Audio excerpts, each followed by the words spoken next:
नमस्कार, डिजिटल आदिवासी पोर्टलवर पुन्हा ॲपल स्वागत आहे. पाहूया आजच्या बातम्या. भारतात पुन्हा एकदा करोनाने डोके वर काढल्याचे चित्र दिसून येत आहे. 26 मे रोजी आरोग्य विभागाने जाहीर केलेल्या पत्रकानुसार सुमारे 1000हून जास्त सक्रिय रुग्ण देशभरात आहेत. करोनाच्या 2 लाटा येऊन गेल्या आहेत. आता पुन्हा एकदा करोनाने डोके वर काढत राज्यात आतापर्यंत 4 जणांचा बळी गेला आहे. नवापूर तालुक्यातील निंबोणी येथील इंदुबाई धर्मावडवी ही महिला कामानिमित्त खांडबारा येथे येत होती. यावेळी मालवाहतूक रेल्वेगाडीच्या धडकेत महिलेचा मृत्यू झाल्याची घटना खांडबारा रेल्वे स्थानकाजवळ घडली. पोलिसांत अकस्मात मृत्यूची नोंद करण्यात आली आहे.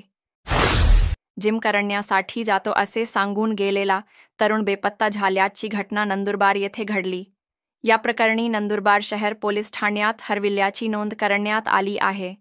नंदुरबार येथील सोनार गल्लीत राहणारा बेपत्ता युवकाचे नाव कुणाल संतोष सोनार, वय 29 असे आहे.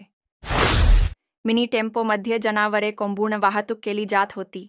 पोलिसांनी सापळा रचून धाड टाकताच वाहन चालक पसार झाला आहे.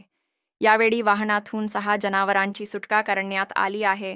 या प्रकरणी अक्कलकुवा पोलीस ठाण्यात 2 जणांविरुद्ध गुन्हा दाखल करण्यात आला आहे. एपे रिक्षा उलटल्याने अपघातात प्रवासी 65 वर्षीय वृद्ध महिला जागीच ठार झाल्याची घटना धानोरा रेल्वे गेट जवळ घडली. तसेच 2 जण जखमी झाले असून या प्रकरणी नंदुरबार उपनगर पोलीस ठाण्यात एपे रिक्षा चालकाविरुद्ध गुन्हा दाखल करण्यात आला आहे.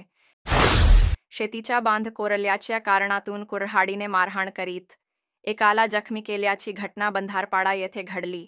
या प्रकरणी विसरवाडी पोलीस ठाण्यात गुन्हा दाखल करण्यात आला आहे. नंदुरबार रेल्वे स्थानकाच्या प्लेटफॉर्म क्रमांक 1 जवळ अनोळखी इसम मयतावस्थेत आढळून आला आहे. या प्रकरणी नंदुरबार लोहमार्ग पोलीस ठाण्यात अकस्मात मृत्यूची नोंद करण्यात आली असून मयताची वय 50 ते 55 वर्षीय पुरुष ओळख पटविण्याचे आवाहन केले आहे. अशाच नवनवीन बातमीसाठी आपल्या YouTube चॅनल डिजिटल आदिवासी पोर्टलला सबस्क्राईब करून घ्या.